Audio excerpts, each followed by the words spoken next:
defender. And those two at center back, that's tremendous for Christian Nisch in the goal. All right, he's Mike Kerms. I'm Joe Giuliano. Kickoff is next. It's the Rhinos and the Riverhounds on the Rhinos Broadcast Network.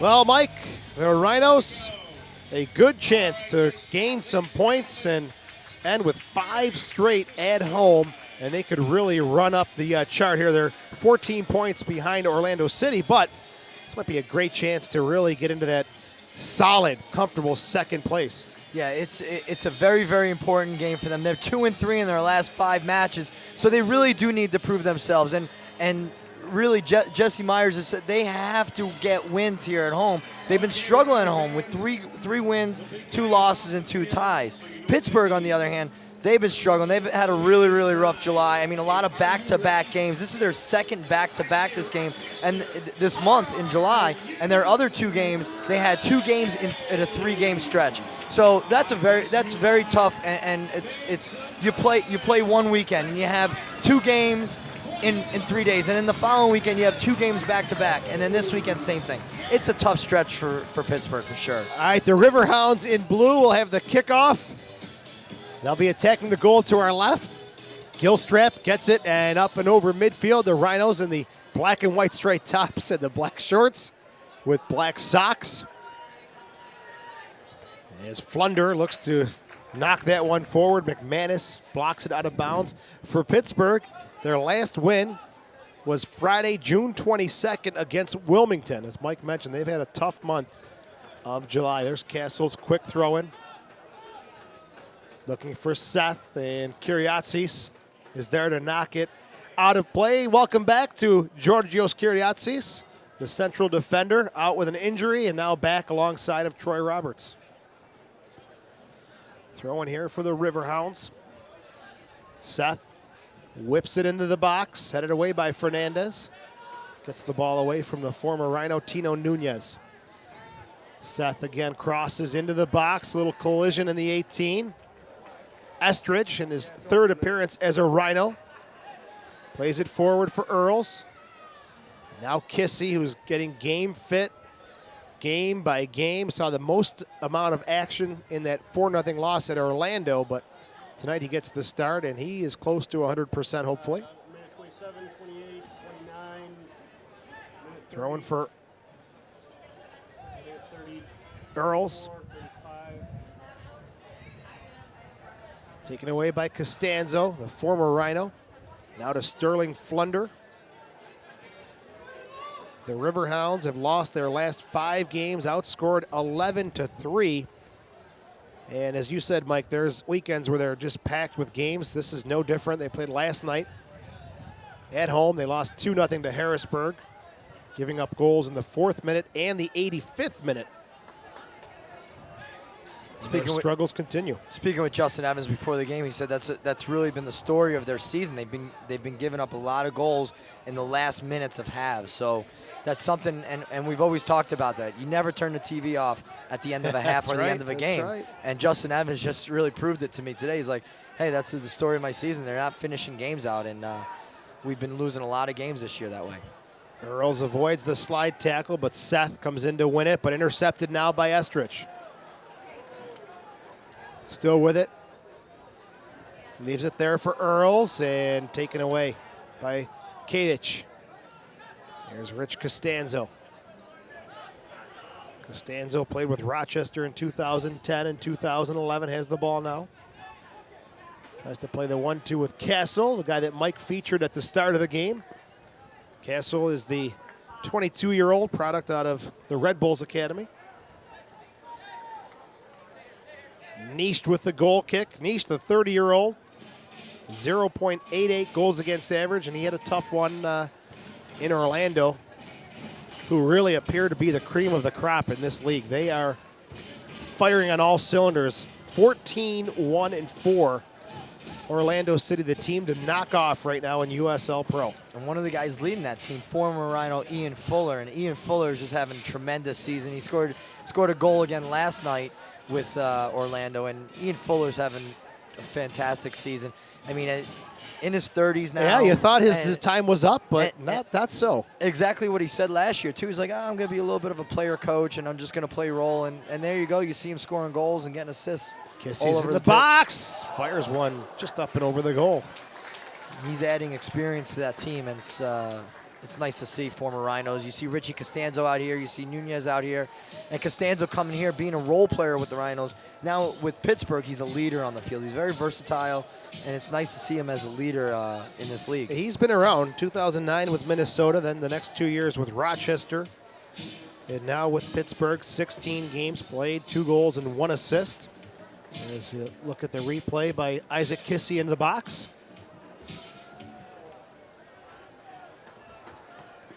Gilstrap, the sun directly in his eyes. He's sporting the baseball cap. And this will be a throw-in for the Rhinos. Fernandez to take it. Oh, good move by Kissie to flick it up and over Smith. But Gilstrap has got to be aware to pounce on that one. Or it was Mike Green. Had the ball up and over his head by Isaac Kissie. Certified public accountants, the official CPAs of your Rhinos. We are in the 5th minute and scoreless. Pittsburgh and Rochester played on June the 17th in Pittsburgh. It was a 1-1 draw. Cuevas Kirk scored for the Rhinos to equal the goal from Tino Nunez. In that 1-1 draw. And that must have felt really good for Nunez. Yeah. You know, you come back, you had, not the most positive career with the Rhinos. You wanted to obviously play a lot more. Different coach, so it's a little bit different. You're not really proving against Bob Lilly, but Nunez getting a goal against the Rhinos was probably very gratifying for him. Gilstrap gets the cross off the head of Estrich. Quickly rolls it out. Nunez, in all fairness to him, suffered a lot of injuries in his time here with the Rhinos. But a pretty interesting story. He was a college teammate of Rosenlund at UC Santa Barbara. They won the NCAA championship in 06. And that's just a tremendous feat, and that's something you never forget playing at that level in Division I NCAA soccer and win the NCAA tournament. That's, Tyler and him have such a bond, and now they have to play against each other. And then you throw in Alfonso Mota Galvan. He was also a teammate here with the Rhinos and also at that powerhouse UC Santa Barbara. Last I heard, Mota Galvan was in the NASL with the Fort Lauderdale Strikers. As Costanzo rubs Kissie off the ball. There's Rosenlund. Back to Fernandez. Drills it off of the 27-year-old Nunez. 16 games played in 2010 as a Rhino. Picked up 1 goal. Rosenlund. He's had to really adjust to different partners defensively. It was Bellamy, then Kiriatsis, then Bellamy again, and now Georgios is healthy again. Roberts has been the constant. Bellamy and Kiriatsis, unfortunately, overcoming injuries as Fernandez gets it in the box. A little shove from behind there by Isaac Kissie on Rolko, the team captain. Easy call for the referee, Vito Testa Jr. I was almost surprised how that one got through. I mean, it wasn't really the best cross from Fernandez. You really want to see that screaming in about head height, and just kind of crawled right in there. Low driven kick just inside of midfield, intercepted by Banks. Quick ball into the box, takes a hop, and Pittsburgh's having all sorts of trouble with these deliveries into the box. Could be the sun, could be communication, but like you said, Fernandez's cross was a bit surprising that it got through.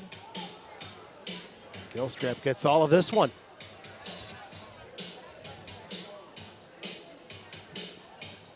Seth from way out. I'm not going to challenge Christian Niche there. And Mike, it's a busy soccer week in Rochester. The Rhinos tonight, the Flash tomorrow. Doubleheader for the Flash and the WPSL on Wednesday. The Rhinos back here on Friday for Doug Miller Bobblehead Night, sponsored by Wendy's. It's July the 27th as the LA Blues come to town. And you almost want to say that's his official induction into the Rhinos Hall of Fame. And I saw Dougie today, and he's pretty excited about it. He wishes he could have been here on that first night, and he's excited that they're going to be honoring him and putting him into the Hall of Fame next week.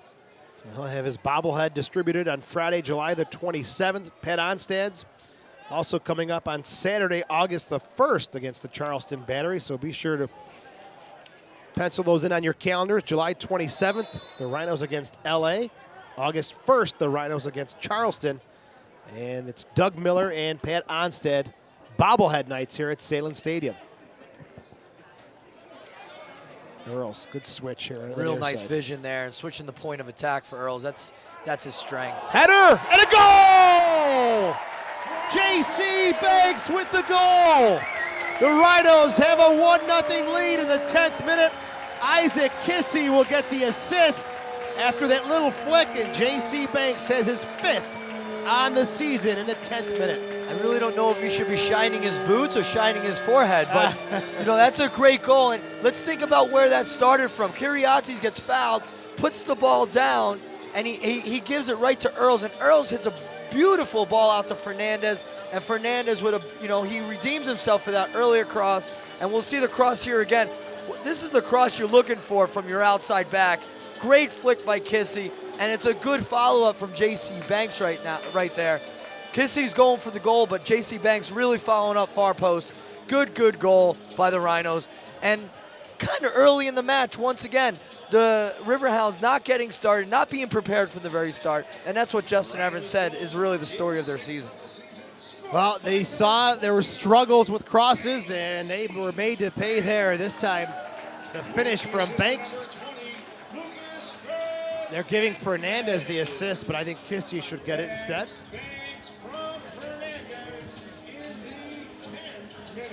I'm sure that'll be changed. It was obvious that Isaac Kissy did the hard work there, jumping up, redirecting the ball onto the path of J.C. Banks, and the Rhinos in the 10th minute have a 1-0 lead. I mean, let's give Fernandez credit for a great cross. It's nice to see the outside back getting forward.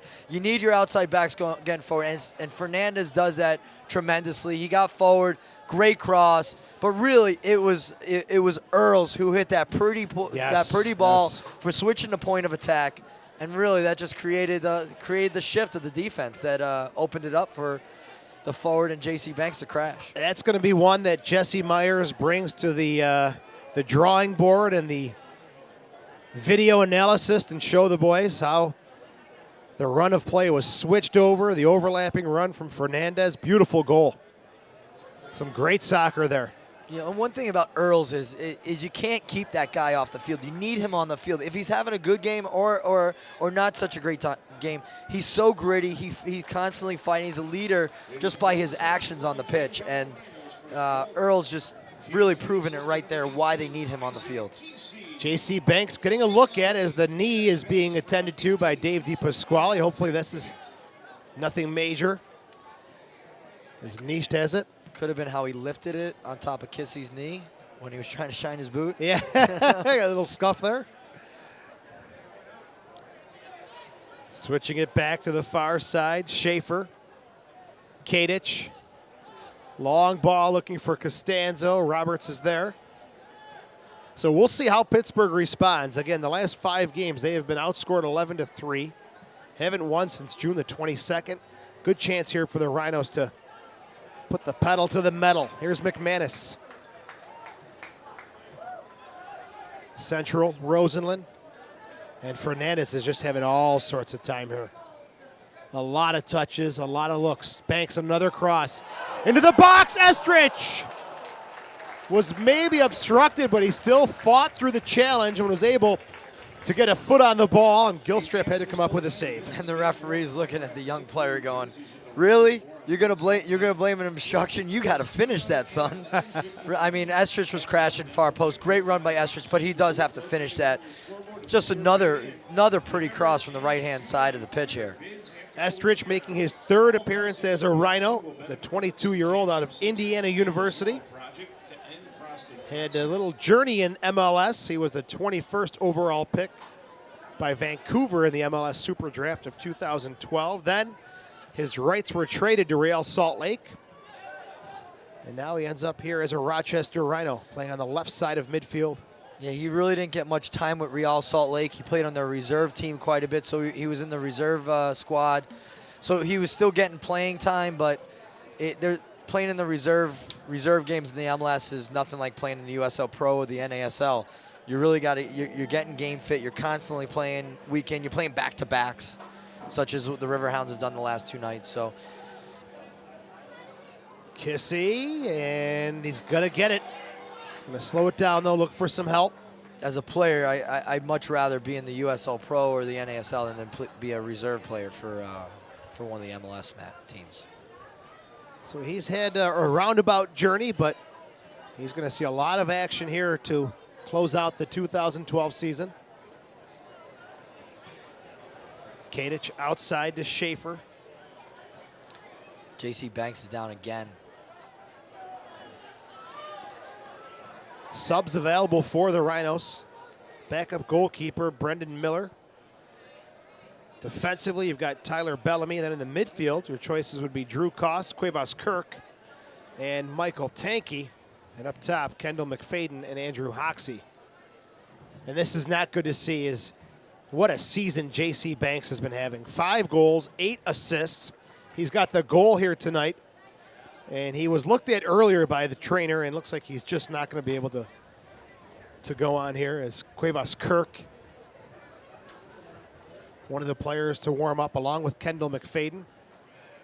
The Rhinos also did sign a new striker this week, 22-year-old Keiro Okioma out of High Point University in North Carolina. He was a draft pick of Houston, Major League Soccer.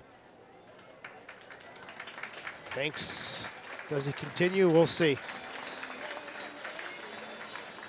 Looks like he made the substitution indication. He's got to come off.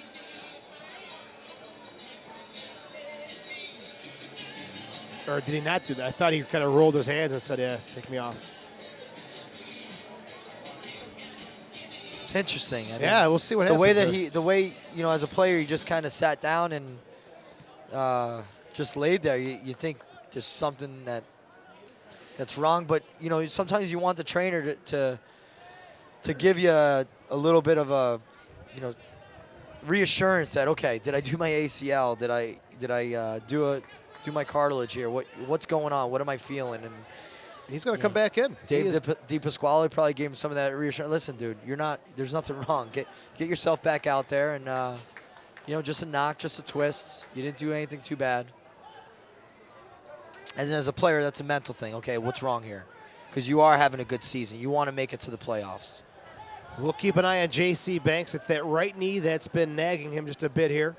He is back on. We're playing 11v11 in the 18th minute. If you're just tuning in, the Rhinos have a 1-0 lead. It was J.C. Banks who scored from Isaac Kissy. I mean, coming off of his rookie season last year, rookie of the year for the Rhinos, and now he's just having a breakout season. 5 goals, 8 assists, tied in the first place in the league in assists, and he'd be a loss for the Rhinos, particularly at this point of the season when you're winding down. And in a 5-game home stretch, you want to play in front of your home fans. You've been on the road so much. Now it's time to really show your stuff, get some confidence going into the playoffs. Banks is not going to be able to go. He's stopping again. Looks over to the bench. And at this point, I don't see the reason to push it any further. He's hobbling. Hopefully it's nothing too serious, because a nice, like Mike said, a nice group of home games coming up for the Rhinos. Good job by Kissy. Coming back, stripping the ball away, and then he's pulled down, as it was Neil Schaefer who was asleep with the ball at his feet. Yeah, I mean, Schaefer thought he had all the time in the world, and you never have that type of time in this league. So Cuevas Kirk is going to be coming on. J.C. Banks will be done for the night after his goal, and hopefully many more to come for the Rhinos this evening. As they went to the bench, twice in the first 31 minutes last week in Orlando. Bellamy and Rosenlund came off. And now Kirk will come on here. This is due to the injury to J.C. Banks. Kirk making his 15th appearance of the season. This is his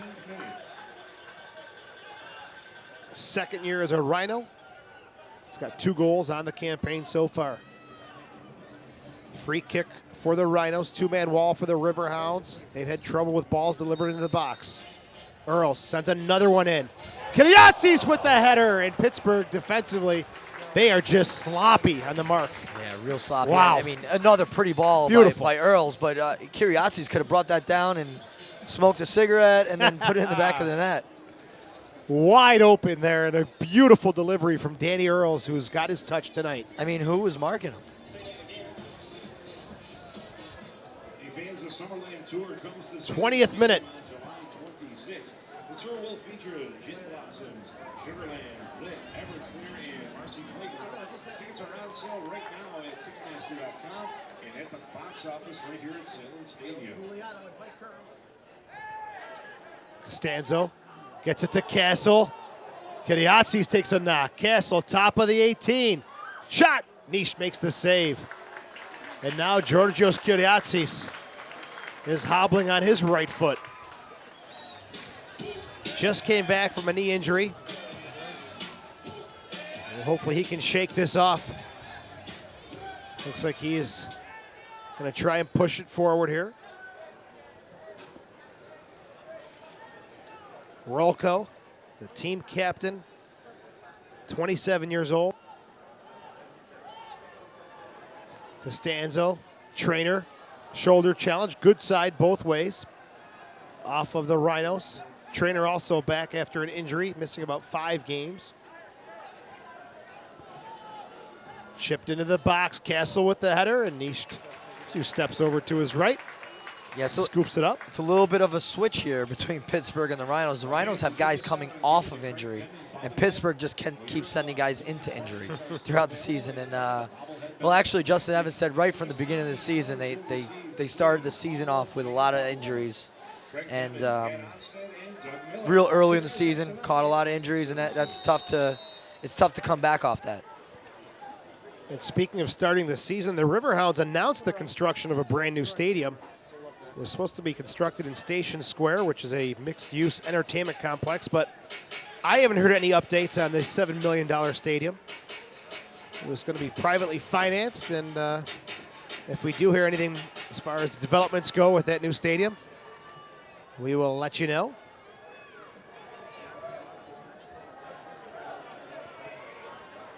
And it's really the goal of USL Pro to have all the USL Pro teams playing in stadiums like this, in soccer-specific stadiums. And the Riverhounds, unfortunately, still playing in high school stadiums. Crossed into the box. Earls with the header again. It's just wide of the far post. I'm telling you, if I'm the Rhinos, send the ball wide, cross it in. Send the ball wide, cross it in. Yeah, let's just keep it attacking Flunder right here. And really, it's been a great ball by McManus. And Earls coming from that defensive role position. And what a great replay. John Catalano pulling the trigger on the replays. Wow. Great stuff by the production truck tonight. Tonight's game produced by John Catalano and Pedro Uganda, Joe Giuliano and Mike Kerms. Kiriatsis shrugs Nunez off. Roberts to Trainer approaching midfield. Halfway through the first half. Salem Stadium. The Rhinos 3-2-2 at home with 5 games to close out the season on home turf. You know, and one thing about Jesse Myers, he's not afraid to change the line. You got Kiriatsis coming off 9 games out. Trainer's been out for 3 weeks with that hamstring. Let's switch him. Let's try something different. We're 2-3 in the last 5 games. Let's try something different. Let's keep our core in there, Rosalind and Earls. And now we've got Kissy, who's playing the longest stretch in any match last game, although it was 4-0. But let's start getting a core here as we move into the playoffs. And it's not a bad method of madness for a coach. And they all have methods of madness. Pass for Kirk was intercepted. Lucas Fernandez taken away by Schaefer. And this will be a throw-in coming back for the Rhinos. Keep an eye on number 9, Chris Estrich, the 22-year-old. He's had a few touches in the ball, seems very confident. Holding the ball up and laying it off and playing in the middle of the park right now. McManus is on that far side. We'll see if they switch again. I'm sure they will. A lot of movement by Estrich, number 9. Outside to Trainer. Back to Earls. Another good switch to Fernandez, who's wide open. Taking on Flunder, cross in the box, and Gilstrap gets the punch on it. Top of the 18, Rosalind Earls. Shot is blocked. Earl's having one of the better matches that I've seen him play this season. I mean, just Mike, spirit. how is Fernandez finding this much space and time? I mean, they're just switching. Earls is seeing the switch of the point of attack, but what's happening is that Pittsburgh what they're doing is they're shifting over to the one side of the field. They're shifting over to the Rhinos' left side of the field. But when when they switch the point of attack, the shift's not quick enough. They're not getting tight enough on the midfielders. And it just gives Fernandez all that time in the world to just attack. Having a field day so far on Flunder and Castle here. And they're playing a 4-3-3. So they've got their 3 midfielders in the middle, and Castle's really a forward. I mean, Castle's just sitting up forward. He's not really working back too hard. So, and you've got Nunez. Right. Nunez never been really a guy that's going to work back. So you got Nunez and Castle and Seth, all that are sitting forward, and they got to sometimes work as midfielders. And really, Castle's not tracking Fernandez. So it's just one-on-one, Fernandez against Flunder. He is having his way so far. A couple good balls into the box. One led to a goal. And Flunder's the guy as the left back who's not getting tight enough as that point of attack is getting switched by Earls. Earls fighting for it, top of the 18. Estrich and Kadich fight for it. Costanzo comes forward to Castle. 26th minute, Rhinos up 1-0. McManus called for the little tug on the jersey. Flunder goes down. Tam McManus, 31 years old, from Glasgow, Scotland. 17 games played, 1 goal and 2 assists this year. Gilstrap with the kick.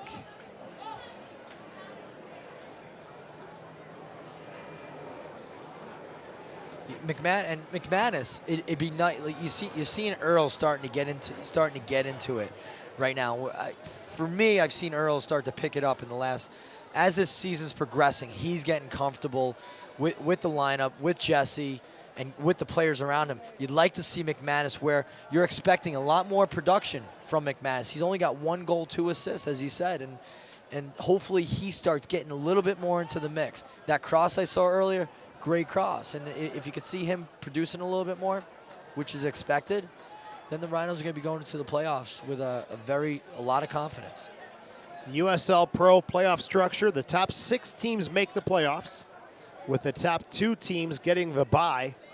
So with a win tonight, Rochester would leapfrog over Charleston and take sole possession of 2nd place, and hopefully continue to grow that lead and maybe pick up a first-round bye.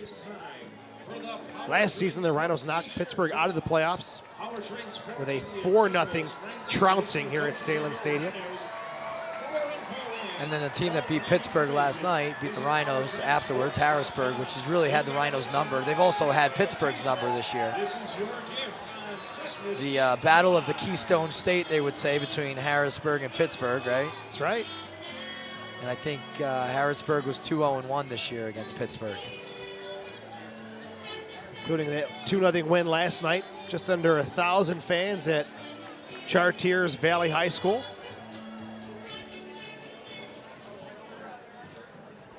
Niest even trying to pick on this near side for Fernandez. But the Riverhounds will counter with Seth. Crossed, cleared away towards the near side, McManus. Flunder and McManus fighting for it, and off of Flunder. We talked about the start at the start of the broadcast, Rochester is 16-3-3 all-time against Pittsburgh. They've scored 40 goals, given up 19 in the all-time series. At home, they're 10-0-1, and they've never been shut out by the Riverhounds, and that streak will continue tonight, as Banks made sure of that in the 10th minute. This is a very long time rivalry with the Pittsburgh Riverhounds. This is a 12-year rivalry with this team, and for me, I always felt that when you went to Pittsburgh, it was going to be a hard-fought match. I mean, they fight hard, and they're your typical USO pro team. They're not going to let down. There's Costanzo. He's fighting hard with Kiriazis. And Fernandez comes in to clear it forward for Kissy. Kissy and Green fighting for the ball. Kissy takes a little off-balance tumble. He's holding his ankle now.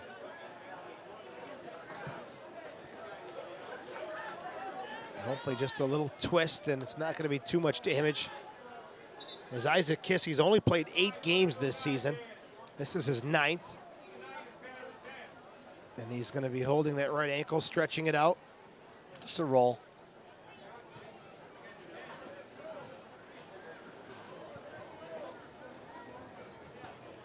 Isaac Kissy, the 25-year-old, played only 5 games last year. Had to have heart surgery. After that corrective measure, comes back. Hurts the knee this season. Limited to 8 games, but he's up and he's okay now.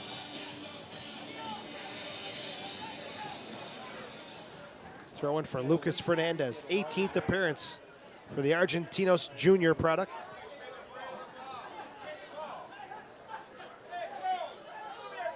Here's Costanzo. And Georgios Kiriazis just stands him up. Gets it to Kirk. Back to Fernandez. Played forward. Knocked away there, though, by Sidibaka. Kadic, long service. Headed forward, though, by Fernandez. The Riverhounds, a bit of possession here. Sidibaka. He's got Kadic on the far side. Takes one touch, pushing it one-on-one against Earls. Earls not giving away any real estate. Sidibaka takes it over. A low cross. Costanzo comes away with it. Driven ball. Roberts gets the thigh on it. Top of the 18 now. And Rosenland comes away with it. Estrich, good touch. McManus turned, but Kadic was right there. A lot of good work by Sidibaka here. He played for the DC United U23 team. Never really made it to the reserve. Stayed really in the youth program, and product out of Georgetown University. Nice little player, playing in the center of the park for Justin Evans. Seems to be really getting some confidence and more touches on the ball as we are in the 32nd minute. Well, let's think about the whole back-to-back here. I mean, really, Pittsburgh, so they get on a bus at 10:30 last night. They bus 6 hours to Rochester, and then at noon today, the hotel's trying to kick him out. So Justin Evans talks to the hotel saying, hey, can we stay till at least 2:30? At 2:30, they were knocking on their room telling them to get out. So they hung out at Macaroni Grill for 3 hours. No. From 2:30 to 5:30, yeah. That's awful. Yeah, it was just the hotel was not flexible. I just think with the youth soccer tournaments in town here, they just not flexible at all. That's harsh. tough. That's harsh. Asking them to pay for an extra night hotel room, it's just, and it doesn't become about money there. It's really becomes the point, the issue. Like, we're gonna give you another $150 a room. All right, we're gonna put 12 guys in a room. And that's going light. Well, that's all behind them now, as the Rhinos had their own travel issues last week. Just trying to get from Wilmington to Orlando. Somewhere in the 21-hour range to get from Raleigh to Orlando, Florida. And it was thunderstorm, delay after delay. And it was a tired bunch of boys who finally reached Orlando, Florida, the day of the game. And no excuse losing 4-0. Orlando's a very good team. I mean, they're 1 point out of clinching the league at this point. But you know, it's tough. It's not easy traveling and then getting off that bus and trying to get yourself all pumped up, your legs loose, and sitting at Macaroni Grill for 3 hours and trying to get yourself going. Relax the legs, lay down. Good food. See where my thoughts are, huh? Isn't that terrible? That's why I talk. I don't run. Fernandez, we're in the 34th minute.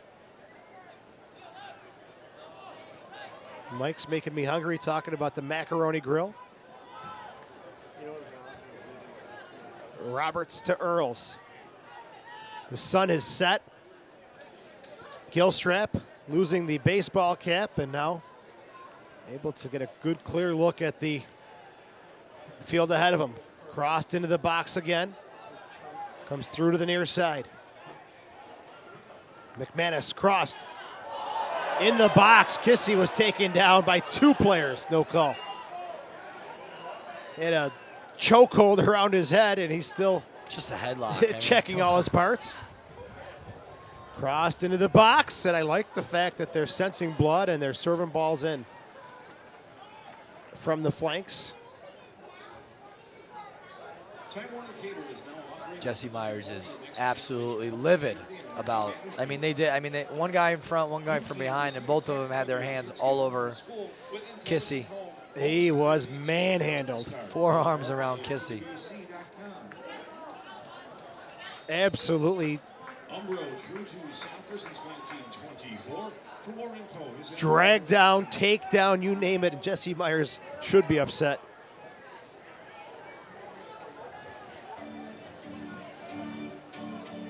"36th minute, J.C. Banks went out in the 19th minute after scoring in the 10th. Vito Testa Jr. is the man in the middle, and look at this again. Fernandez, wide open. And you could see Flunder's just kind of sleeping. I mean, not shifting at all. Exactly what we were talking. Flunder just doesn't come out quick enough. He does get there eventually. He doesn't allow that cross there. He's screaming at Castle to come back, and Castle saying, no, that's you. So there's some issues that need to be straightened out for Pittsburgh, but might be too little too late here as Fernandez gets the cross in. McManus gets the flick on it, but cleared away by the Riverhounds.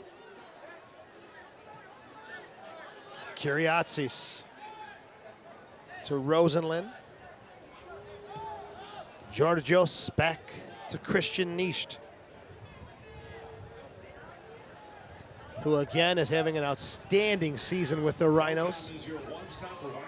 And to be honest with you, I thought MLS would have extended an arm already, especially the Red Bulls. Bill Gaudette playing there today, former Puerto Rico Islanders goalkeeper. They've had a revolving door. And Nisht, I'm surprised, has not been called upon yet. But again, Mike, with the MLS season going much longer than USL Pro, you got guys like J.C. Banks, like Nisht, who might get a look later on in the season. They're going to go on until late October. Yeah, as long as it's before the trade deadline, which is coming up for MLS. I'm not sure of the exact date, but it is coming up. Obviously, like you said before, you hate to lose guys like Nisht and Banks, but it's a tribute to Jesse Myers and Pat Erkley for bringing those kind of quality players into the organization. They're definitely MLS material. You betcha it is. Nintendo was Troy Roberts' favorite Christmas toy. Congratulations. J.C. Banks he could be MLS material. He could be, but still needs a little bit more. I mean, last year, look at his production last year. Look at his production this year. And his production this year, 5 goals, 8 assists. Now you're starting to look, okay, this guy's at the top of the scoring bar, the point list. Not only is he scoring goals or just scoring assists, he's doing both. So that's a guy, he's starting to go in, he's starting to get into his game. This is a little bit of a training ground. And like we talked about earlier, is this better than the MLS Reserve League? So right now, this could be the right place for J.C. Banks to hone in on his skills and get that a little bit of experience for the speed of play that the MLS is going to bring for him. And only 22 years old. Yeah, exactly.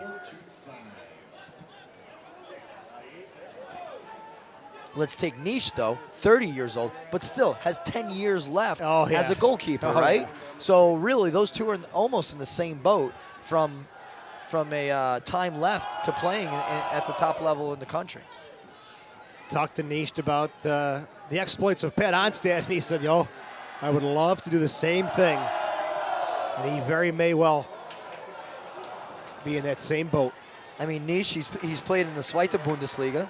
What's that? The second Bundesliga, English, which is the please. second division. Thank you. Well, it's the if I said Bundesliga, you know, it's the Zweite, second Bundesliga. Oh, sure, yeah, I understand. If I see Serie A, Serie B, you know what that is. A, B, But C, he we played in make the it easy Zweite that way. Bundesliga, and then they won promotion, and he played in the Bundesliga with Karlsruhe from 09 to 11, ending up in the middle of the table. And that's quality. That's a quality team he played for, and hats off to Niche for playing at the top level in the world. And now he's here playing at USL Pro. I don't see any reason why he's not going to get a look in the MLS someday, possibly be in training camp in January. I think that is the likely scenario. The trainer's dumped. Kadic with the foul there. Quick restart. Estrich on the far side. 40th minute. Rhinos with a 1-0 lead, looking for more. Estrich on the right foot. Oh, I thought he was going to have a go. Kissy with the shot. Gilstrap makes the save as that one sat beautifully for Kissy. Good heads up by Earls there. That foul. Trainer gets dumped, but Earls steps right on top of that ball and says, let's get this game on right away. And Earls does that, and there you go. You almost have another goal for the Rhinos. Rosalind stripping the ball away from Schaefer. There's definitely one guy missing from the field right now for Pittsburgh, and it's Harada. Harada, who I think Justin Evans is trying to send the message, listen, we're expecting a lot more from you, and particularly last night, he didn't have a very good game against Harrisburg, so he's sending a little bit of a message. You're not going to just start because you are who you are. You got to really show up every single game. We need you to show up in order to get some wins. I mean, Mike, you talk about the 31-year-old Harada, 18 games played, no points registered.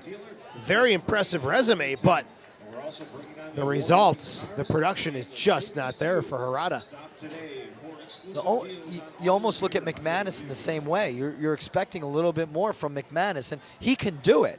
McManus can do it. He has a goal and 2 assists, but he's got to produce. And Jesse Myers has given him plenty of chances, and here he is right there. You know, he's got to take that ball, and he's got to start another. He's got to get that ball to Kissy. Work off Kissy. I think he could do it at the end of the season. And if he steps up, the Rhinos have a chance against Orlando City when it comes to playoff time. Look at Fernandez with the dancing and the dribbling. Gets it forward to Kissy. Double teamed, and it rolls over the sideline. Throw-in coming up here for the Riverhounds. You got 2 guys that have resumes on the field. No 31 years old, 22 years old. You need to show up, and you need to produce points. 18 games played, you need to have points when you've got that type of experience.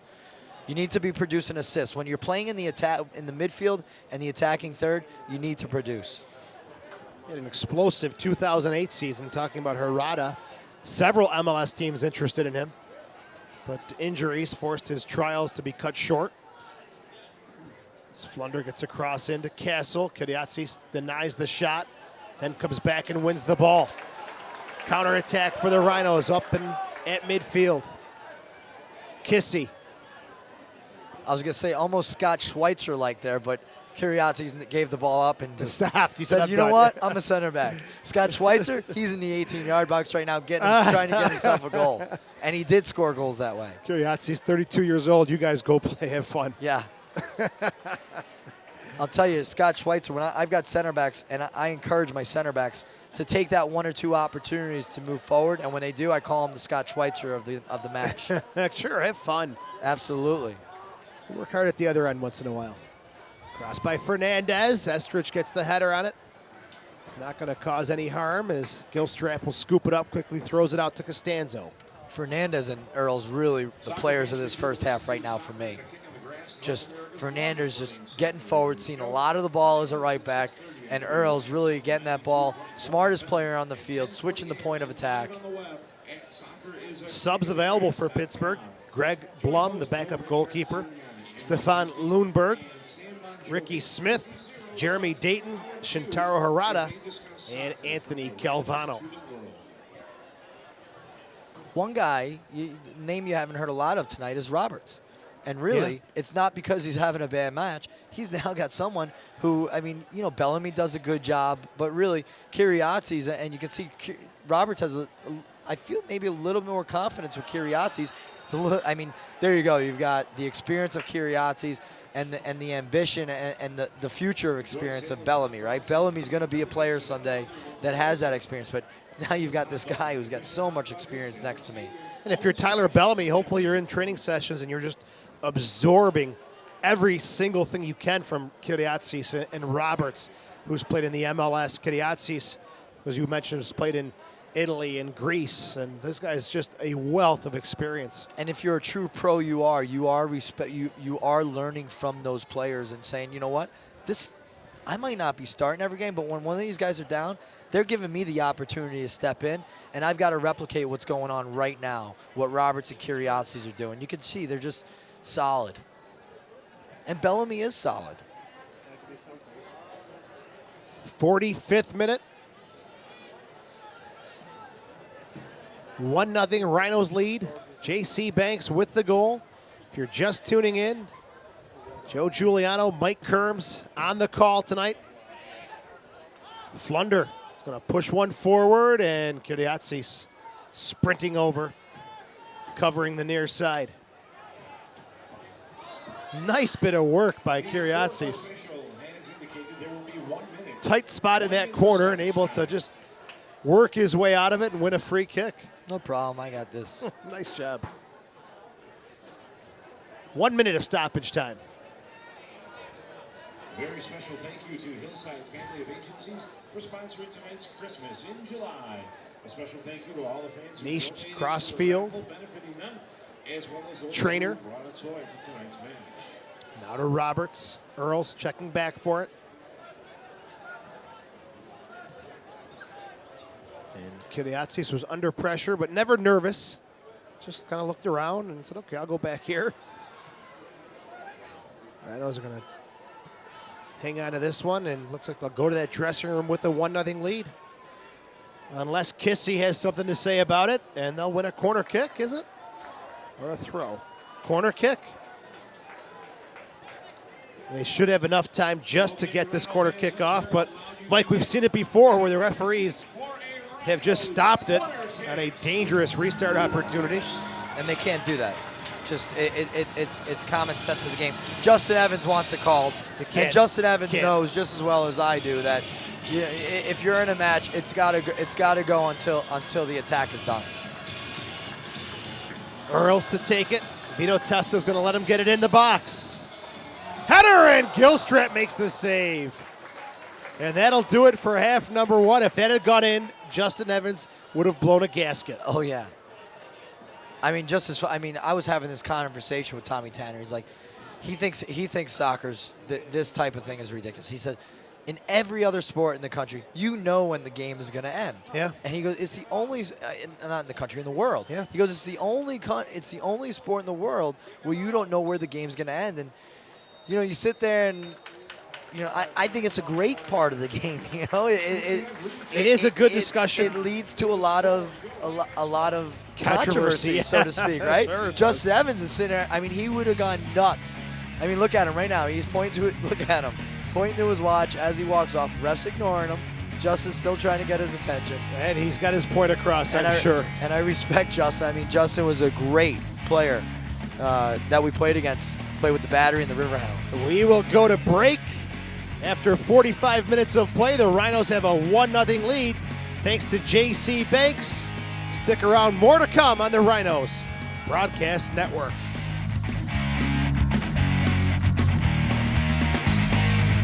You stick around, we'll come back with more of the halftime show. Rochester has a 1-0 lead over the Pittsburgh Riverhounds. This is the Rhinos Broadcast Network.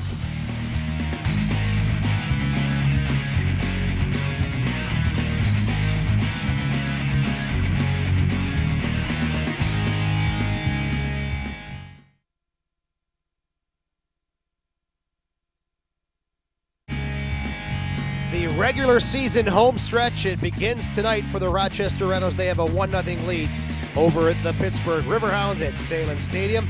Joe Giuliano and Mike Kerms on the call tonight. Mike, a good flow to the game in that first 45 minutes for the Rhinos. Very good flow of the game. You really see the back four, and really it's Kiriatzis who's solidifying that back four. But you see how calm, cool, and collected he is on the ball, and you see the Rhinos swinging it from side to side in the back. And you haven't seen a lot of that this season, and it's nice to see Kiriatzis back there doing that. And when they switch the point of attack and flow the ball through Earls, it's really working for the Rhinos today. Great flow to the match tonight for the Rochester That was Rhinos. a quick 45 minutes. I don't know about you, but it seemed to fly for us up here. Let's look at your numbers for the first 45 minutes at Salem Stadium. And the Rhinos obviously lopsided, not lopsided, but definitely in favor of the home side. The goal by J.C. Banks in the 10th minute. Mike, anything else kind of show up here? Really fouls. I mean, I think you got some tired legs with Pittsburgh, and when you're tired, you do start fouling. You do start grabbing a little bit more. Your slide tackles are late. That happens quite a bit. So the Rhinos with the 1-0 lead at the half. Pittsburgh will be also in town for the final home game of the regular season against the Rochester Rhinos. And Mike, the Rhinos got some defensive help back in the form of players getting healthy. Georgios Kiriatzis, Jack Trainer, they're back in the lineup tonight. They seem to be stabilizing things. And it's a good time in the season for the stabilization to be happening. Sure is. You got a 5-game home stretch coming, and really the Rhinos have to continue to play, get the flow, solidify what your team is going to be going into the playoffs. Hopefully J.C. Banks is part of that team with 5 goals and 8 assists to the season. In the season to this point. We will try to get an update on J.C. Banks as he went out in the 19th minute with a knee injury. All right, we'll take a short break. We will come back with more of the halftime show. It's Rochester 1, Pittsburgh 0. This is the Rhinos Broadcast Network.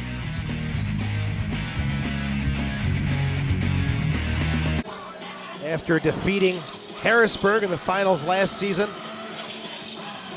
I mean, if you look at it right now, or Charleston has 33 points with 18 games played. Rhinos have 32 points with 19 games played. So Charleston's got a game in hand. So really, as we go into this home stretch of 5 and 6 games left, it's really going to be those two guys battling for second place. But Wilmington's right there too.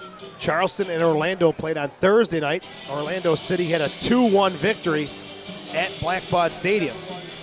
So that was a big win there for the side from Florida, as the Rhinos are finally making their way back onto the field. And the Riverhounds have broken their huddle. Let's see if there's any changes here for either side.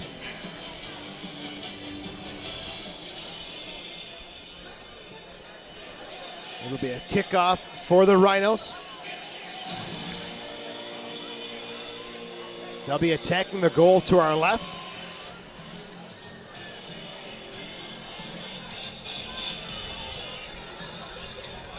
Looking over the Rhinos lineup. Same back four. And it looks like Rochester going with the same 11 that came off to end half number 1 for Pittsburgh. Looks like they have not made any changes as well. Kickoff for McManus. And the Rhinos.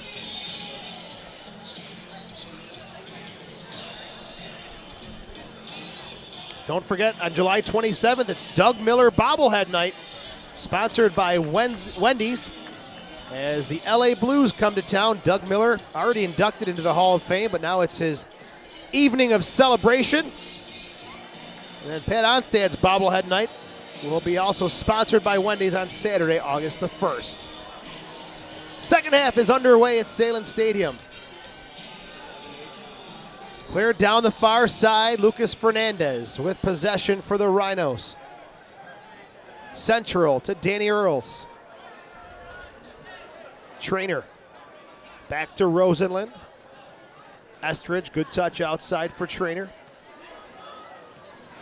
So only one substitution made so far. The injury to J.C. Banks brought on Cuevas Kirk. That was in half number 1. Kiriatzis. Now Troy Roberts. And that's what I'm talking about. You see it's getting switched from one side of the field to the other. They're being patient across the back. And really, I don't know if that's the ball you don't want to play from Trainer. And Kiriatis, once again, you know what? I'm just going to put it outside, and then we'll start the attack here. And that's what you want to see. It's really going from the right back to the left back. And then when the play opens up and Pittsburgh's not transitioning enough to the other side of the field, let's attack that side. There has been a good rhythm, a good flow to that first half, and hopefully it continues here. As like I said during the break, that first half seemed to fly. It's because it's good soccer. Yep. We're watching a very good soccer, a good flow of the game, and the Rhinos are playing really well, particularly this man right here. McManus gets it from Earls. Kadich blocks the pass for Kissy. Good crowd on hand tonight. Lower bowl below us. Filled up nicely. As the crowd is looking to get behind the Rhinos as they push for the playoffs.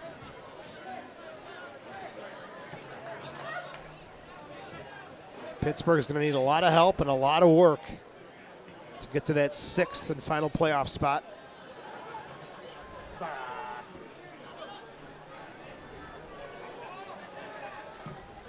Middle of the field, jammed off of Schaefer and out of bounds. Trainer with the throw-in, 25-year-old, and Trainer's a guy who comes here from Orlando. So he can attest to the strengths of Adrian Heath's side, who are currently in first place. And that must have been nice for him coming off that previous season when he was with AC St. Louis, which was just a struggling team that had to move halfway through the season, if I'm correct. It was a disaster. Yes. Schaefer back to Green. And then he goes to Orlando and becomes USL Pro Champs with an expansion team. Rolko spinning away from McManus.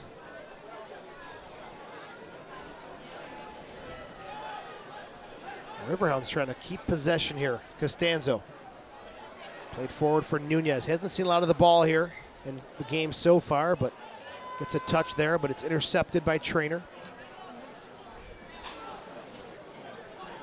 Possession taken back by Kadich. Costanzo and the Riverhounds trying to put their mark on possession and fight their way back into this one. McManus heads it forward, almost into the space for Kissy. But Green there to break it up and out of bounds, throwing for the Rhinos. McManus leaves it for Estridge.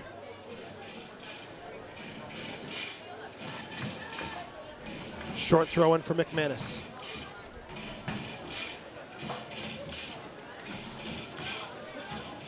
Second meeting of the year between Rochester and Pittsburgh. They'll do it again on August the 18th to close out the regular season. Did you know that Food Link, the regional food bank, is committed to a healthy community? We'll see if by that time if the playoff picture is solidified.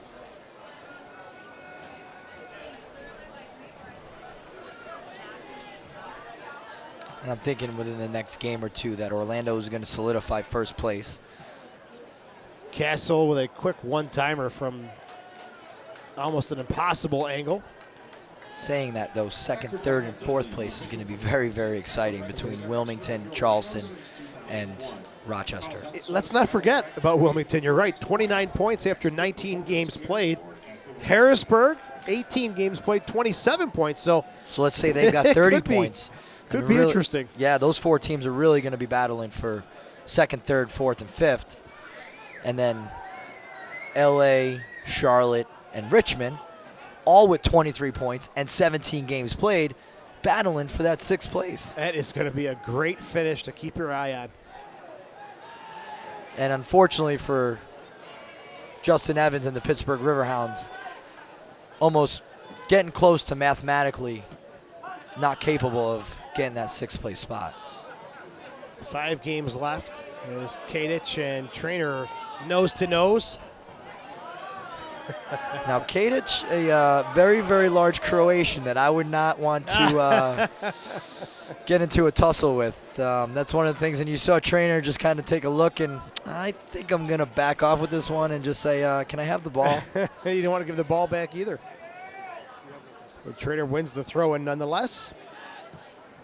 All the way back to Niche. Let's hope the Rhinos can find that form again. That gave that first half a very good feel.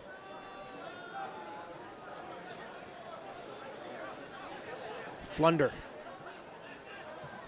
Intercepted by Trainer. There's Rosenlund. Outside for Kirk. And Green just steps in. Kirk and Kissy, maybe a little confused as to which one was going to get the ball, and giving the Riverhounds a chance to clear it out of play. Georgios Kyriatsis. If you wonder who he played for in Italy, here we go. Catania, Arezzo, Triestina, and Salernitana. 200 games played in Serie B. Kirk gets the cross in. Kadic confident off the chest. To Gilstrap, who shanks this one barely to midfield. What a great win by Kyriatsis on the header. Castle's checking his head as he got steamrolled by the big Greek defender. Pittsburgh having trouble getting it out. Not very smart by Gilstrap. If you're going to be switching that point as the goalkeeper, you got to make sure that ball gets there. And it was the right play, just didn't have the proper weight on the ball. Flunder on the far side. We are in minute number 53. The Rhinos with a 1-0 lead.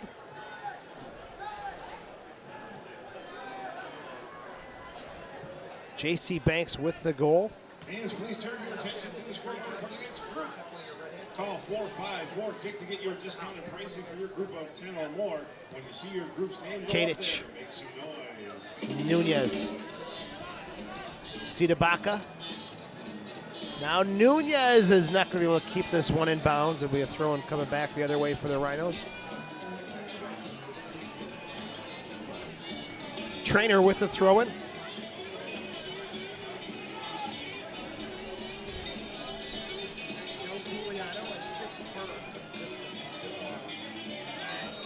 Kadic called for the foul as McManus. And a free kick coming up for the Riverhounds in the 54th minute.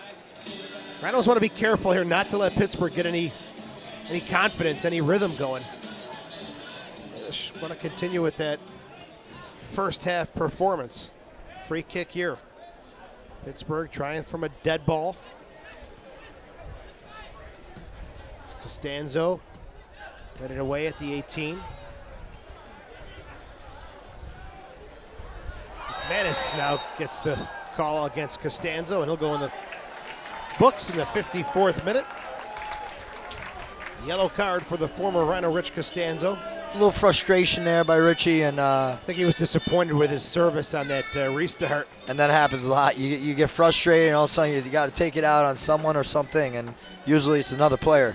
And McManus was the closest one. That's right.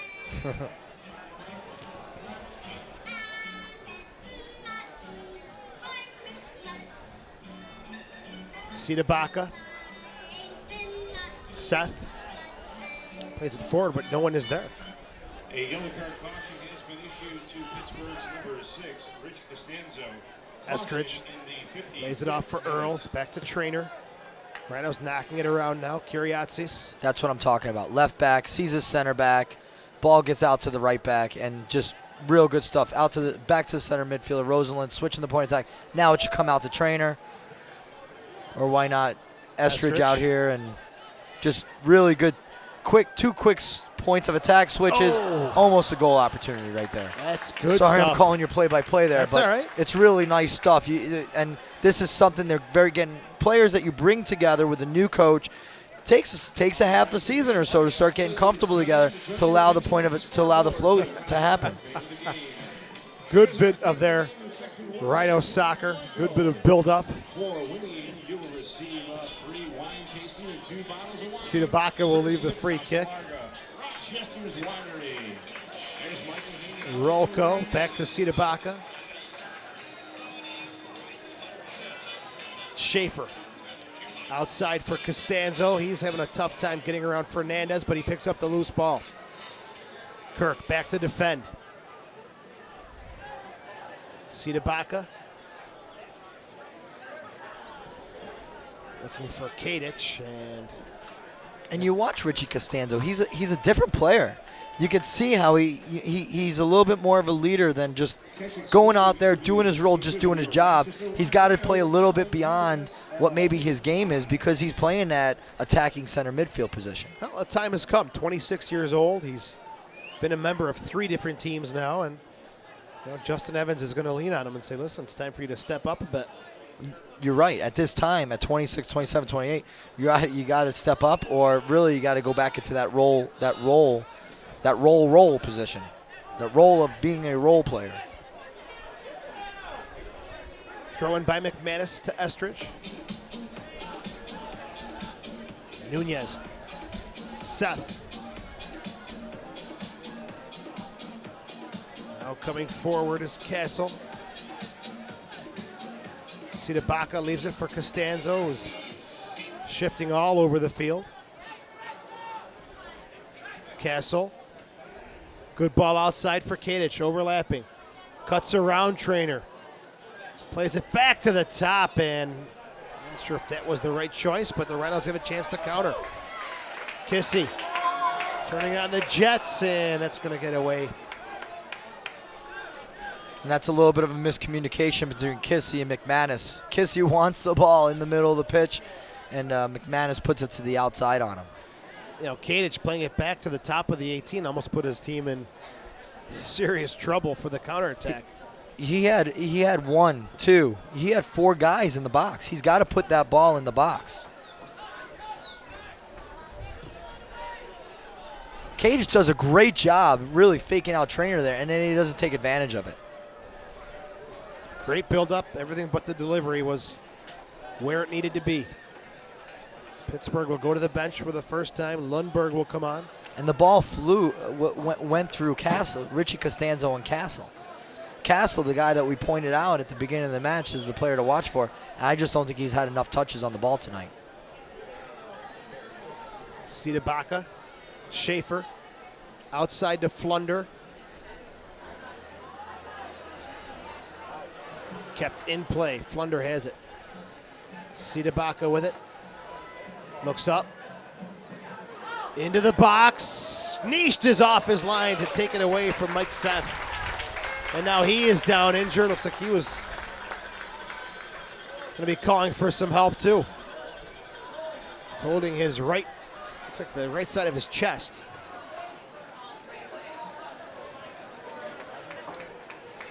It was a 50-50 ball. I mean, you can't blame the guy for going for the ball, and it was 50-50, maybe 55-45 for Nish, but you can't blame the guy to go for it, and the ref didn't make a call at all.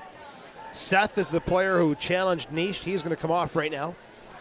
And Lundberg, the 23-year-old, second year with Pittsburgh, will come on.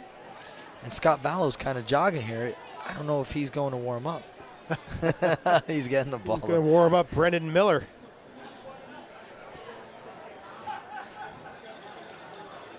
And this is not good. No. Not good at all.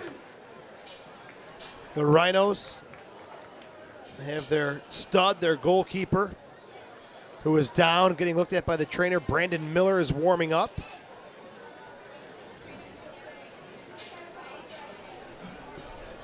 Scott Vallow talking with trainer to get a little update on the situation. It looks like Miller is going to come in, Mike. He is getting the gear on, and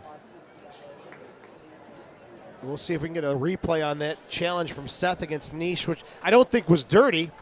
He said almost a 50-50. No one from the Rhinos is complaining. No one's going nuts, which you would usually see if someone did your goalie. And we're in the 61st minute. If you're just tuning in, Christian Nish. Here's a look at it on the replay. Challenge against Mike Seth. Let's see what happens here. Good ball let through there. Yeah, he's got to go for it. Looks like the right boot got underneath the armpit of Christian Niest, and looks like it's its right side that's bothering him. Or the left leg came swinging through. Yeah, I think it's his shoulder because they're doing some exercises there with his shoulder. So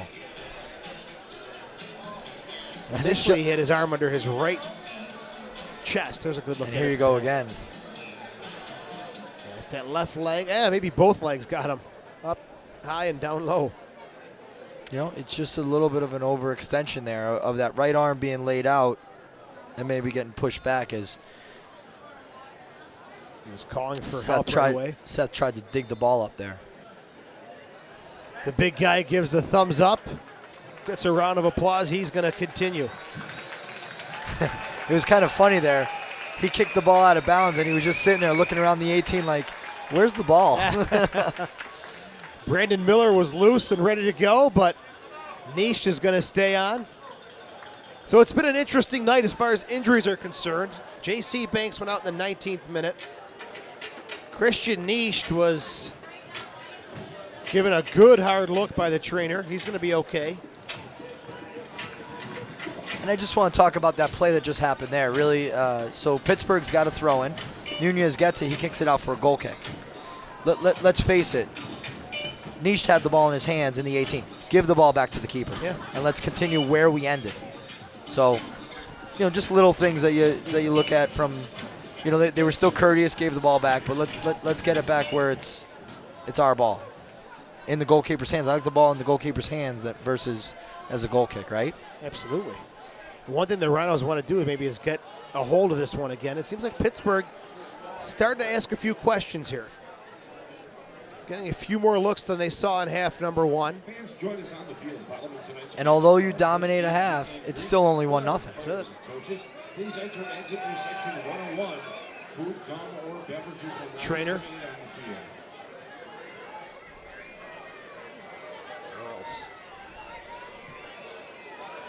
Crossfield for Lucas Fernandez. Cuevas Kirk cutting it inside, spinning around, back to Fernandez.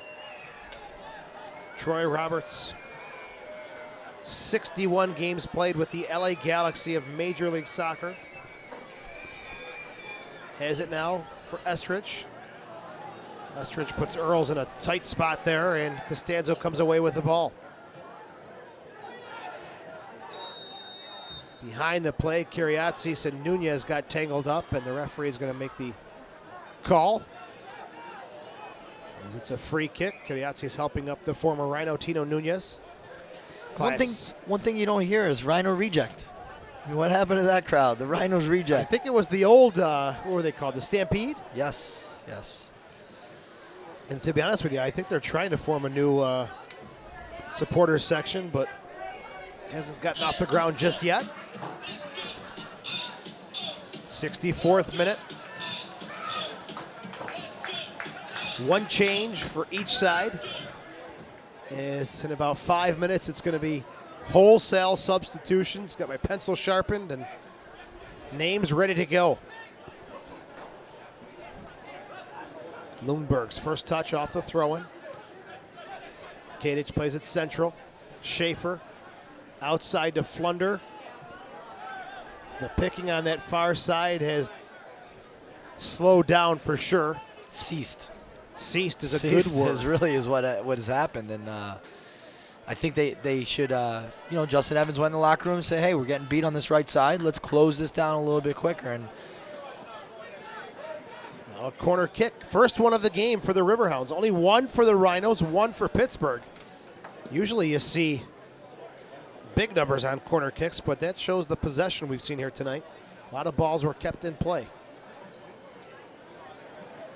Castle, driven ball into the box. Headed away by Kirk.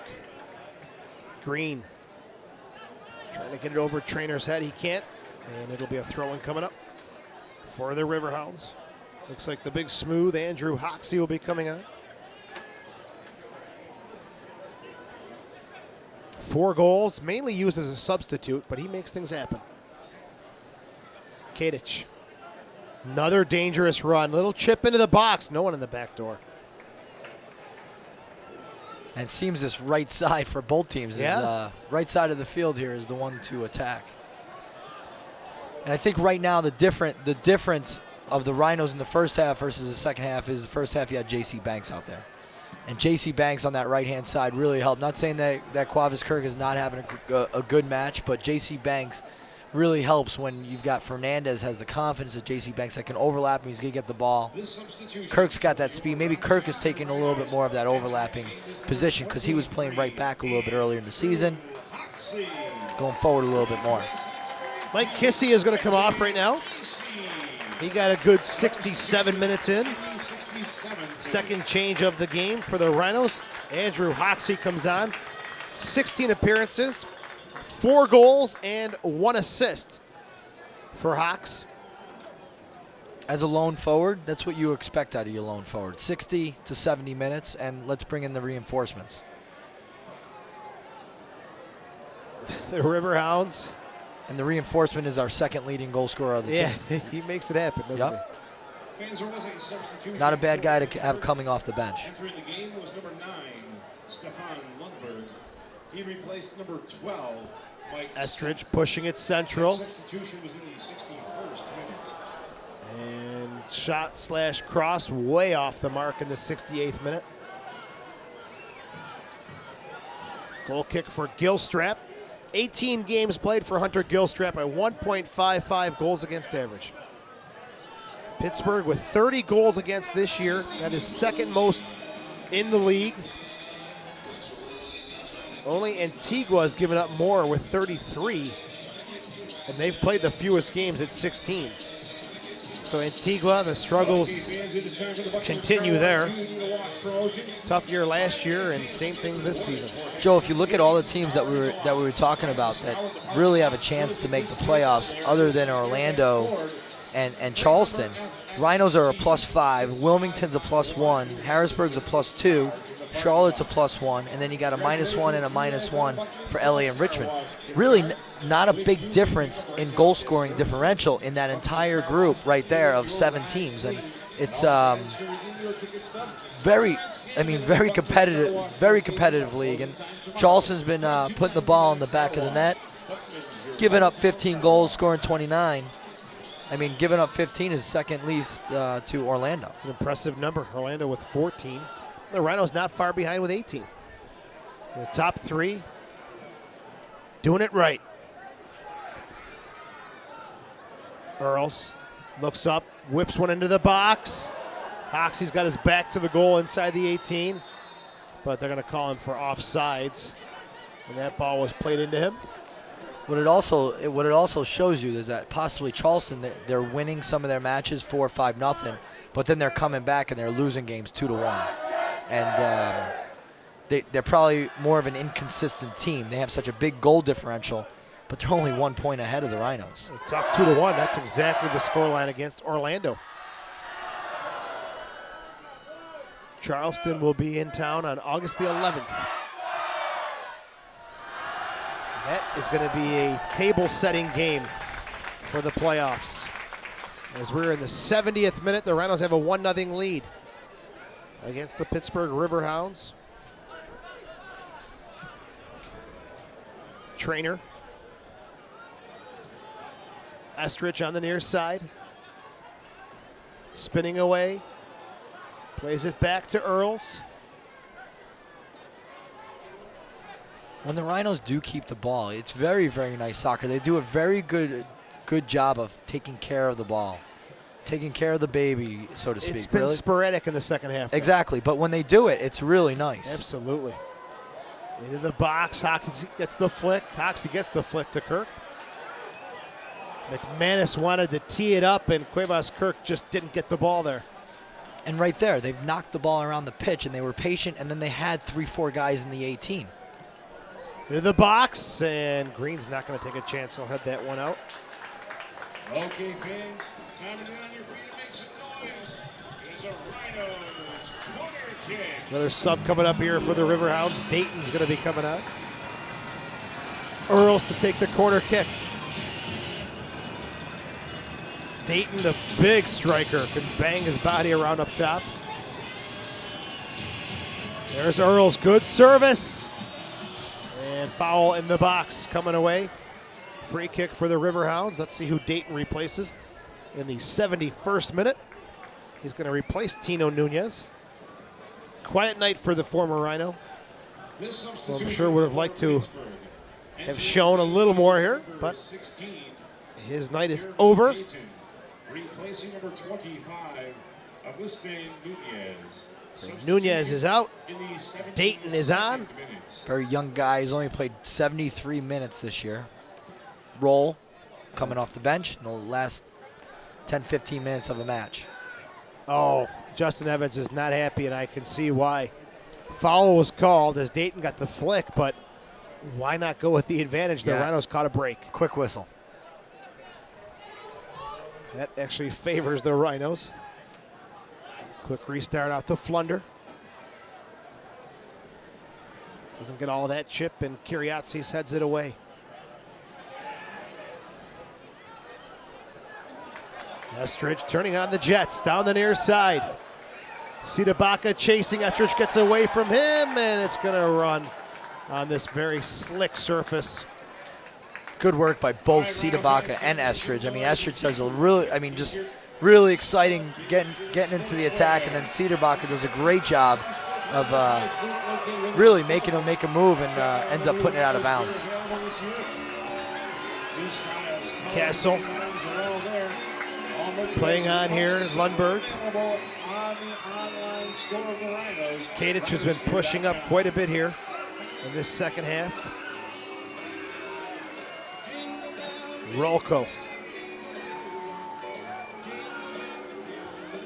Schaefer to Lundberg. Takes a touch, back to Schaefer. No, Earl speeds in there to take it away for the Rhinos. There's Estridge. Just a constant worker, Earl. I mean, Earl's just constantly working. His just really good match tonight. He has had a good I have night. nothing else to say. Yeah, I mean, I've said it enough, that's right? all there is to say. He's had a good night.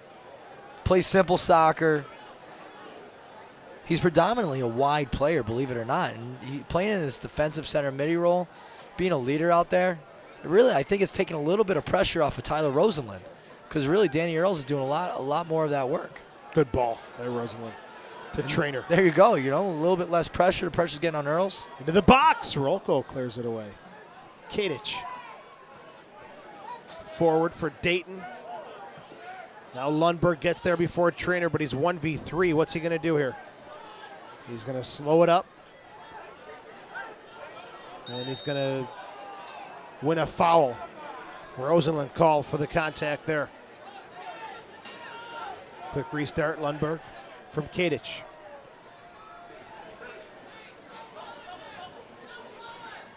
Hey fans, don't forget. Now, if you're Justin Evans and you get a free kick, that's almost a corner kick, that could be an early cross. I mean, I'd be livid. Have And at it, right? Yeah. Kadich just gives it there. There's 5 or 6 Rhinos here, and Kadich just gives it, and there's nothing going on. And you've got Dayton, who you just brought on. Now there's a little tussle between Earls and Costanza. I don't know if you saw it, but Earls went and gave Costanza a little shoulder in the chest, and then Costanza slapped him in the face. Oh. And the ref missed it, yeah. It's getting testy out there. Yeah, absolutely. You got a guy who maybe still wants to be with the Rams, although he's playing in his hometown in Pittsburgh. He's a Pittsburgh boy, that's right. Yeah. But this is their second opportunity for Crest. They could have had that earlier one as well. Castle service, headed away by Trainer. Back into the box. Roberts gets his head on it. Sidabaka will keep possession for the Riverhounds. Drew Cost will be coming on for the Rhinos. It's nice to see him back, and concussions are definitely a big awareness these days, and it's nice to see Drew Cost coming back. Castle whistles that one just wide of the far post. That had a beautiful bend on it. Niche making the dive, and Castle not too far off the mark. Wow. Real nice by the former academy player from the New York Red Bull. And Castle is an example of a homegrown player from the New York Red Bull, but it's actually kind of a sad story because he got a full ride to the University of Maryland, and here's Castle and really takes a look. That's the first thing he did. He took a look and said, "Can I curl that into the far post?" I think Niche had it covered, but not a bad ball. Chris Estridge comes off. First appearance at home, third appearance overall. So they bring on Cost. So, Mike, I'm assuming Earls will shift out to the left side. As this one's into the box. Hoxie with the header! Oh, and Gilstrap makes a huge mistake! It trickles into the back net. The Big Smooth has done it again. Put the ball in the box and put it on frame, and Gilstrap really misread it. And it's a good job by Kirk. And who is it again? It's Fernandez making a great cross. Hoxie, it's a good header, but Gilstrap, he's got to have that. Ouch. What a mistake. And he knows it. He's a guy who's got a lot of experience in playing at this level. 2-0, Rhinos lead it. Andrew Hoxie with his 5th goal of the year, and Lucas Fernandez will get the assist.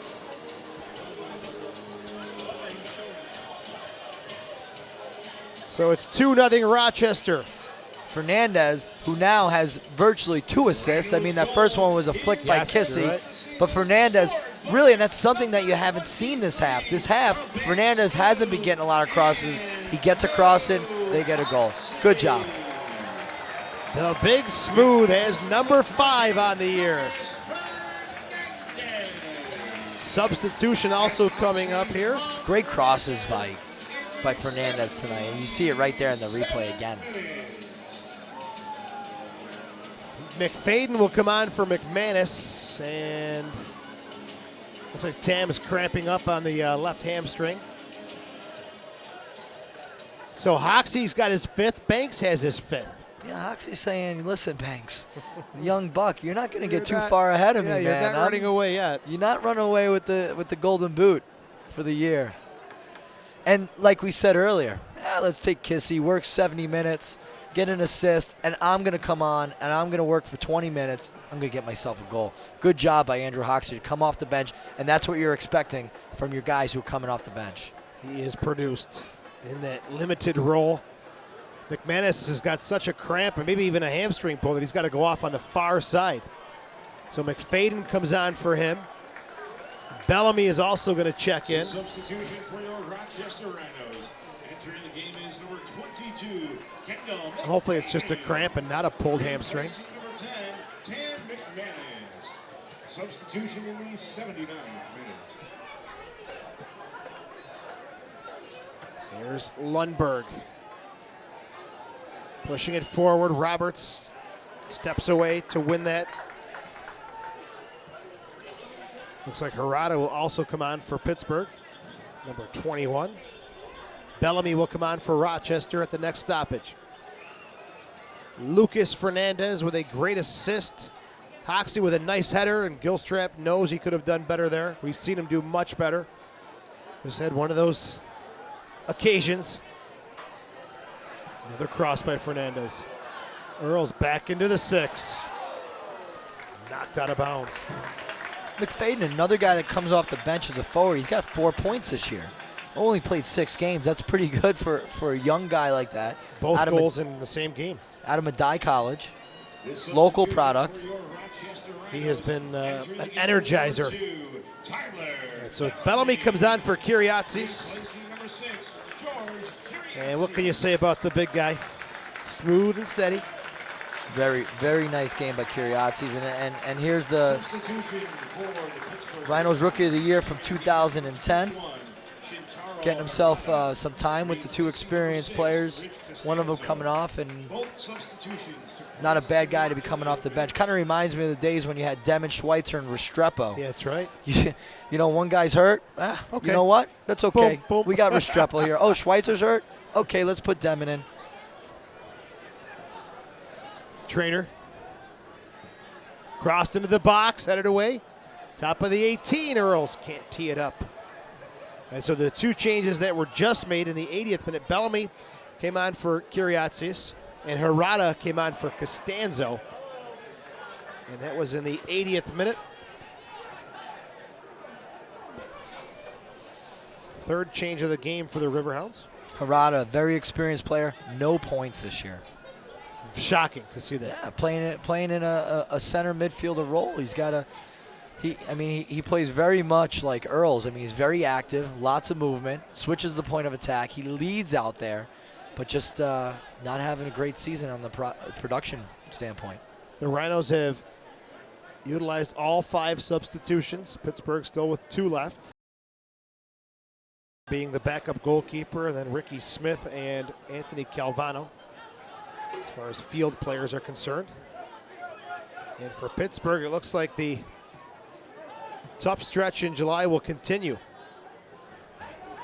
Just over 9 minutes left. Anything can happen, but shoulder challenge there, and now it's getting pretty physical as Dayton and Schaefer coming in against Cuevas Kirk. I mean, Schaefer had no intent to play the ball. He just lowered his shoulder down. I'd give a yellow card for sure on Schaefer there. And, you know, if there's anything about Cuevas Kirk that you could say, he gets heated very, very quick. And, you know, hey, listen, this guy's going to come in on you, and they're down 2-0.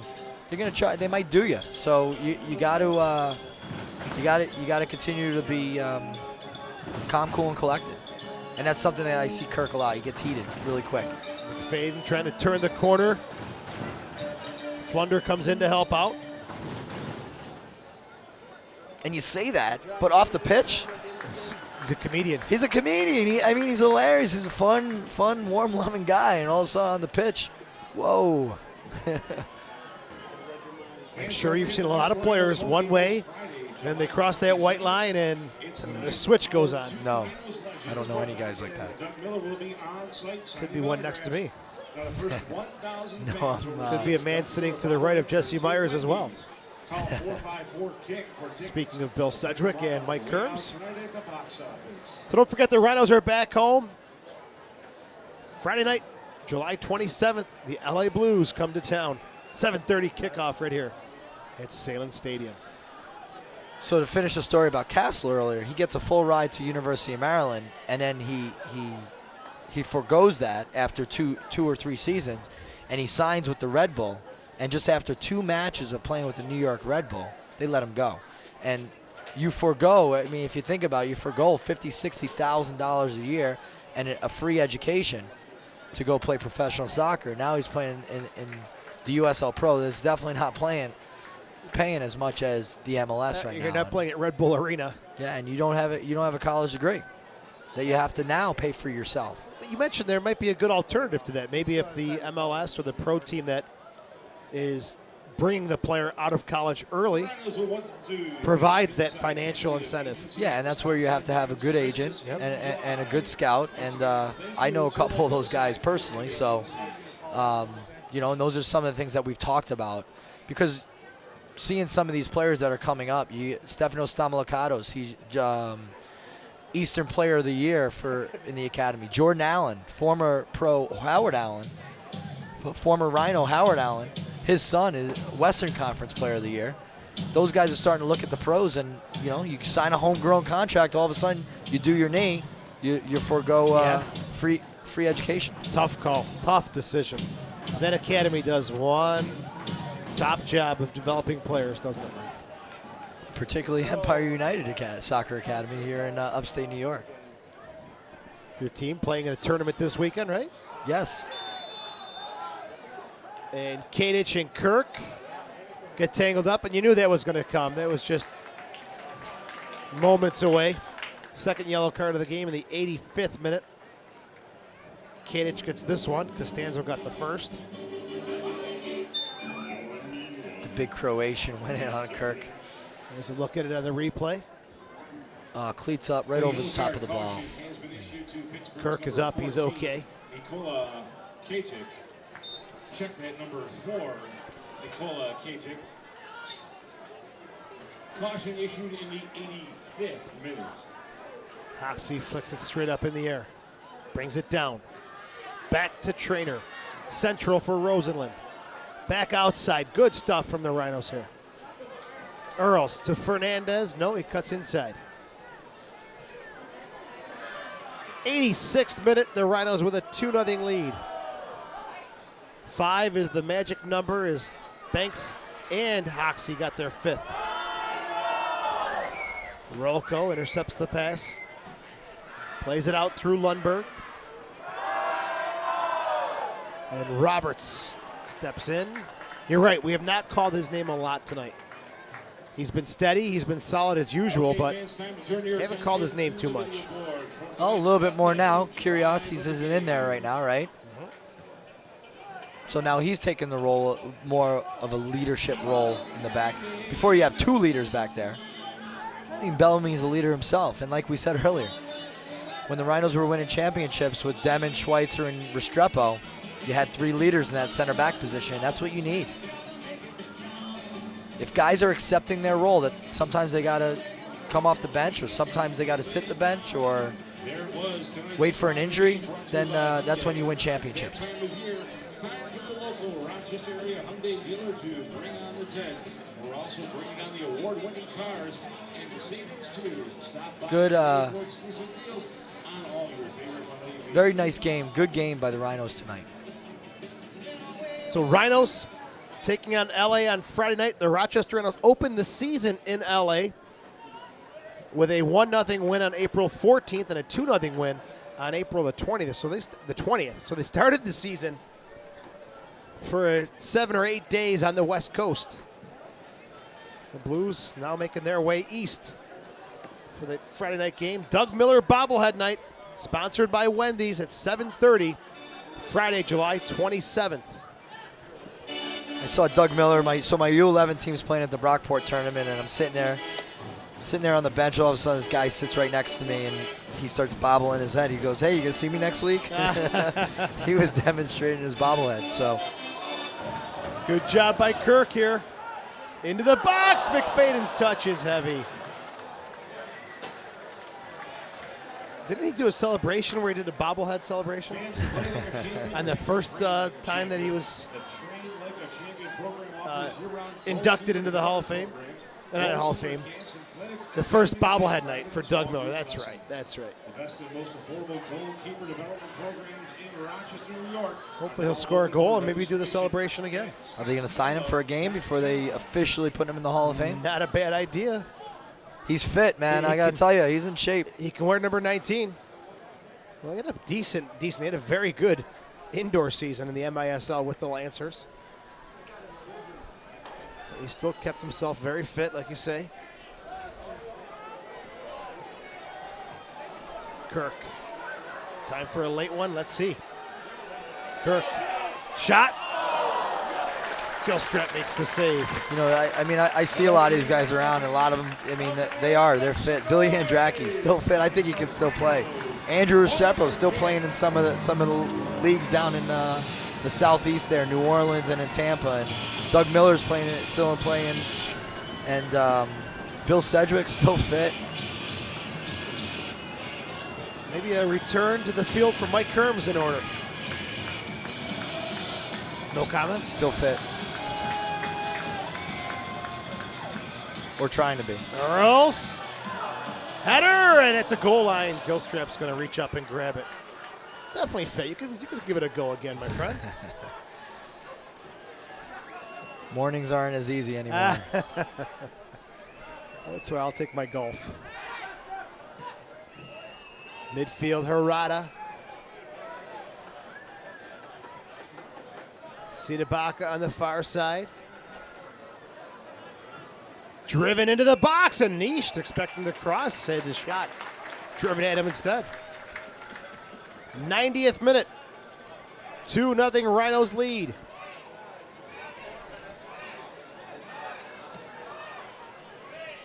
Four minutes of stoppage time. The fourth official.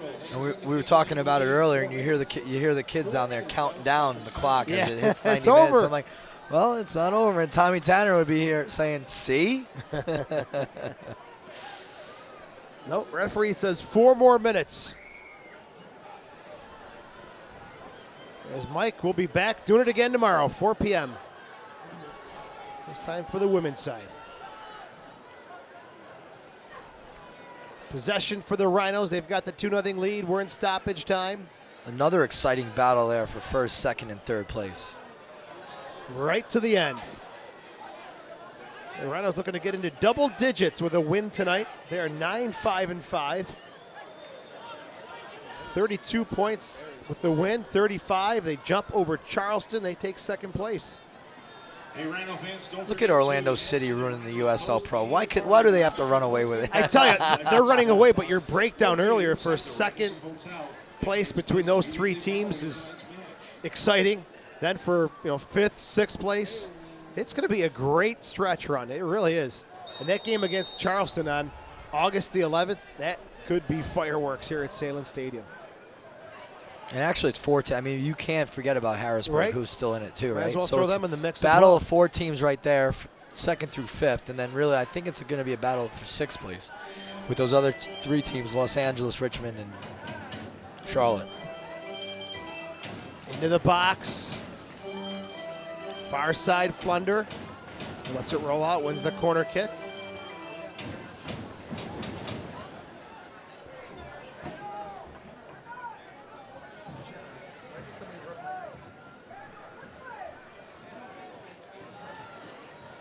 There's the corner kick from Sidabaka. Low one, comes back out to him. Second cross into the box. McFadden wins the header, but a corner kick now on the opposite side. And you see the Rhinos they want to secure the shutout for your goalkeeper, and that's right now at this point you're up 2-0. That's what you want to do. You want to do it for your goalkeeper, and that's what you can see how hard they're fighting. Long corner, Niche gets the punch on it. He's bumped into, no call, and he is taking a beating tonight.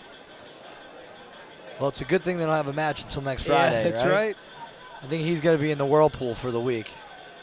He was exposed. He went up in the air, and he just got blasted.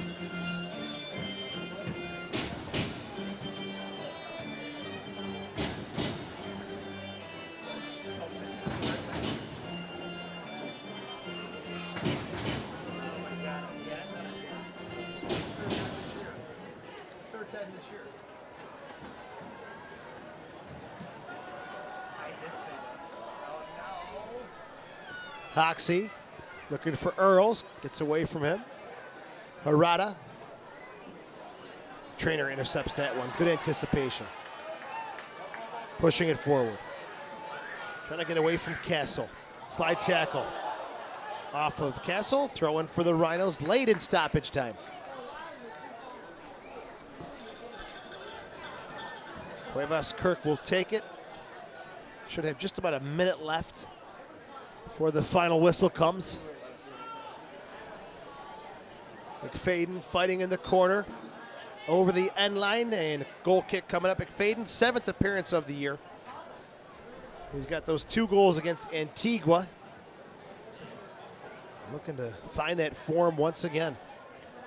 But now, Karo Okiyama also is brought into the mix. Didn't dress tonight, but should be ready to go next game. From all reports, absolutely blazing speed for the former draft pick of the Houston Dynamo. Yeah, he was doing some work before the game today, and you see him doing full-length sprints. I'm like, wow, that boy's fast, Bill. I was talking to Bill Sedgwick. He's like, oh, yeah. All right, that'll do it. Final score is Rochester 2, Pittsburgh 0. We'll come back with our final recap as the Rhinos get their 10th win of the season. This is the Rhinos Broadcast Network. It is going to be a wild finish. The Rhinos have 4 more games at home to close out the regular season. Their next game is on Friday, July 27th, 7:30, right here at Salem Stadium. The LA Blues come to town. Don't forget, it's Doug Miller's bobblehead night sponsored by Wendy's. Be one of the first in attendance to collect your bobblehead here at Salem Stadium. Doug Miller bobblehead night on Friday, July 27th. Mike, before we wrap it up, finally, your thoughts on the 2-0 win. Well, the 2-0 win, I want to talk about LA Blues. Really, they're fighting for a playoff spot, so that game is gonna be a competitive match. Then you got Orlando and Charleston fighting for first, second. Well, Orlando will probably have first place sealed up, but really second place. And then Pittsburgh's going to come back. They want to be spoilers. So those 4 games are going to be something to come watch. And it's really all Pittsburgh's got left to play for is that spoiler role. But the Rhinos, I think second place, and you mentioned it, they can avoid Orlando until the final stanza. Yeah, they're going to avoid Atlanta. But if they play like this, when they get to Orlando in those finals, they're going to give Orlando a run for their money. And tonight, the Rhinos played the way that they need to play going into the playoffs. And they've got hopefully J.C. Banks is back for them. All right, J.C. Banks with a goal. Andrew Hoxie with a goal. The Rhinos win it 2-0. For John Catalano and Mike Kerms, I'm Joe Giuliano. Good night from Salem Stadium.